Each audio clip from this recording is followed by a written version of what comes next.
मा लाखो ए ओमफ्राय मा रावबो थानाङाखै ना रिलिफ थानाङाखै हा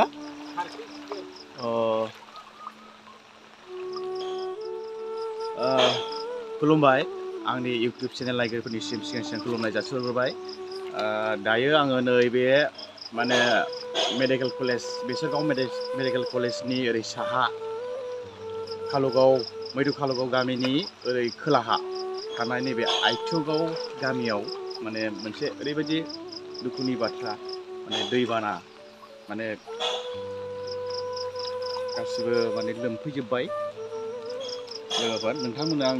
खोन्थालांगासिनो दं भिडिअखौ नायलांबाय थादो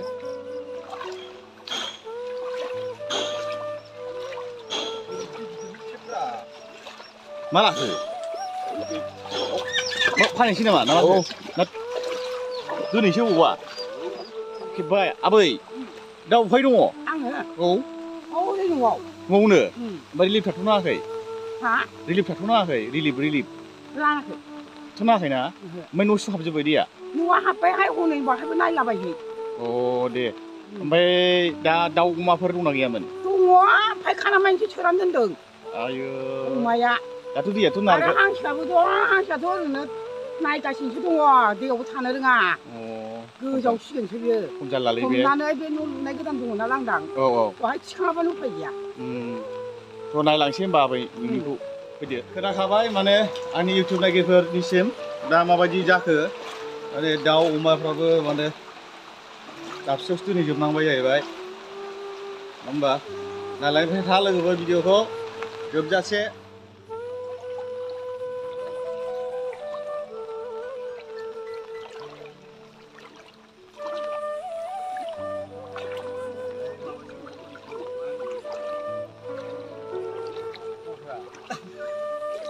ओमफ्राय बहा थानांगौ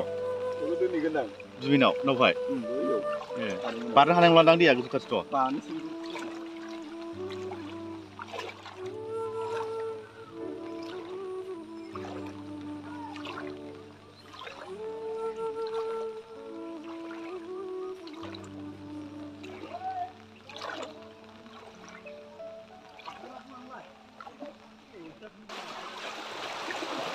नायदो माबायदि अबस्था जाखो ओरै लोमजोब्बाय ओरै लोमजोबथारबाय नै गय बागान गासिबो ओरै जाला बे न'आवथ' थांनो हानाय नंला दां नै माथो दैयाबो बेहाय बिराद गोथौ जाबाय थांजानाय नंला दां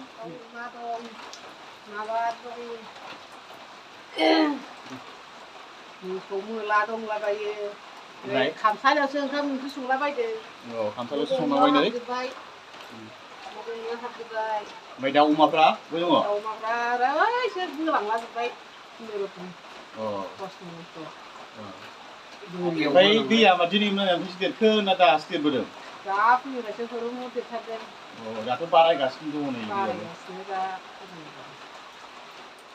नायदो नै बेबायदि जाजोब्बाय नै अबस्था बिराद अबस्था दुखुनांथाव अबस्थाया नायदो माबायदि जाखो ओरै दै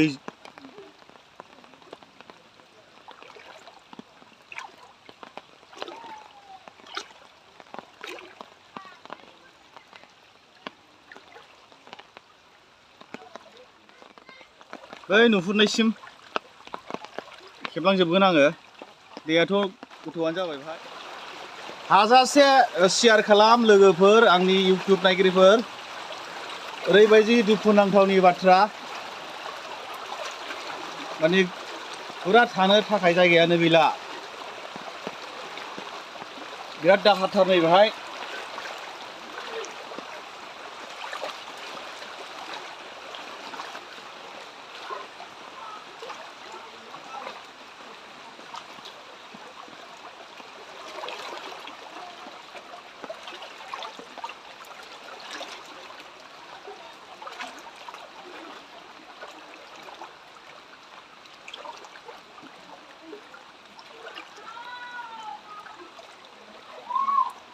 दैयाबो बारायगासिनो नै दैयाबो बारायगासिनो देरबोगासिनो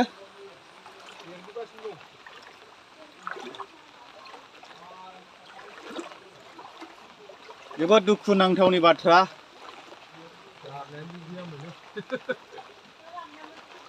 ओमफ्राय बे बनखौ खाबथाबबाय आरो ना गोजावलाङैनि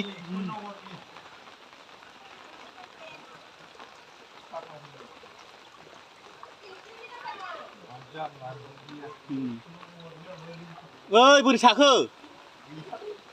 नै बिसिनाबो नै एसेल'सै हाबजोबनो नै न'आव हाबबाय नायलायबाय था दे बोरै संजाखो आयंआ हो संजायाखै दाथ' लोमजोबबाय नै न'आबो नङा होमबा ओरै लोमजोबबाय नै ओरै दै बोहैगासिनो दङ दा ओमफ्राय संजाथ'वाखै ओमफ्राय दाउ ओंखाम मोजां जाबाय ओमफ्राय दाउ अमाफोर दंना गैयामोन दाउ अमा गैथ'वा ना ओमफ्राय दा नों मा बुंनो सानो दा बे दै बानायाव ओमफ्राय दाथ' दैया देरबोगासिनो दङ दा अबेहाय थाहैगोन स्कुलाव थाहैनांगोन दाथ' दैया बारायगासिनो दं होमबा थाजा एम्फौ एनला दावखोजोबो एम्फौ एनला दावखोयो आरो देरथारबाथ' बे लोमजोबबा माबा जायो संनो खावनोबो दिगदार जायो दे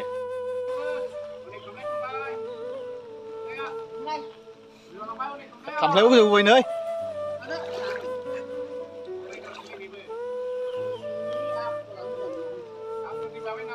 औ खाबथाबदो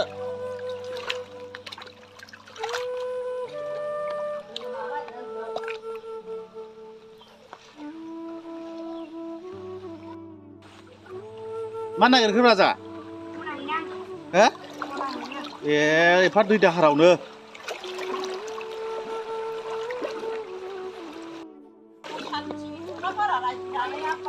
र' ओइ अमाखौबो बहा दोनगोन अमाखौलाय स्कुलाव जोबोद दुखु नांथावनि बाथ्रा जाबाय नै अबस्थायानो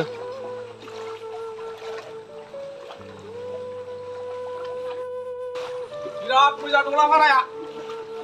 दै सा बेरायनो मोजांथार देरगासिनो दं दैया देरगासिनो खस्थ'थार जों लागोआनो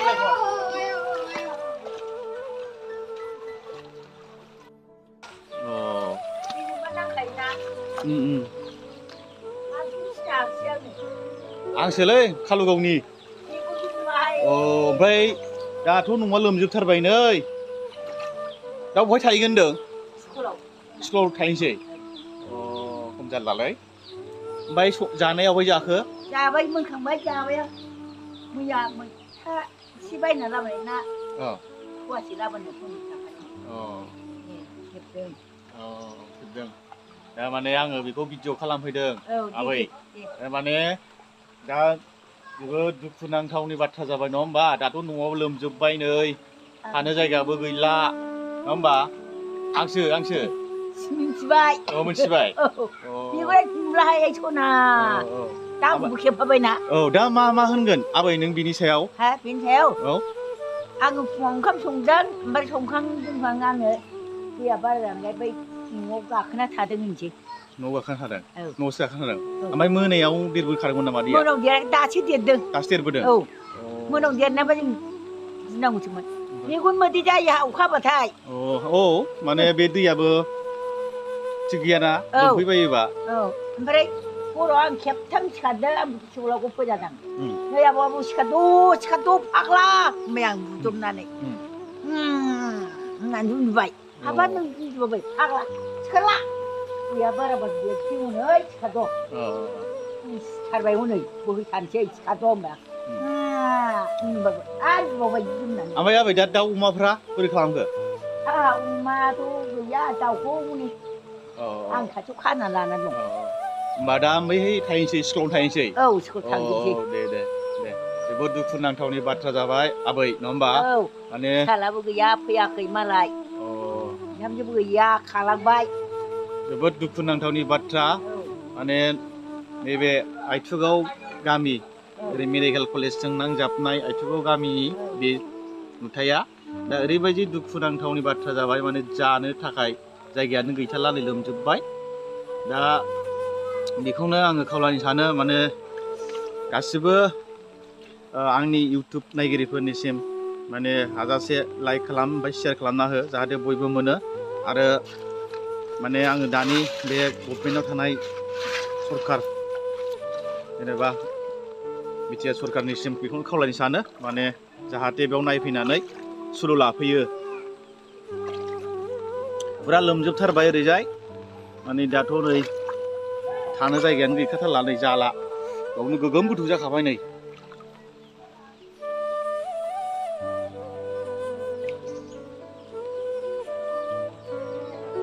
बेबायदि अबस्था जाजोब्बाय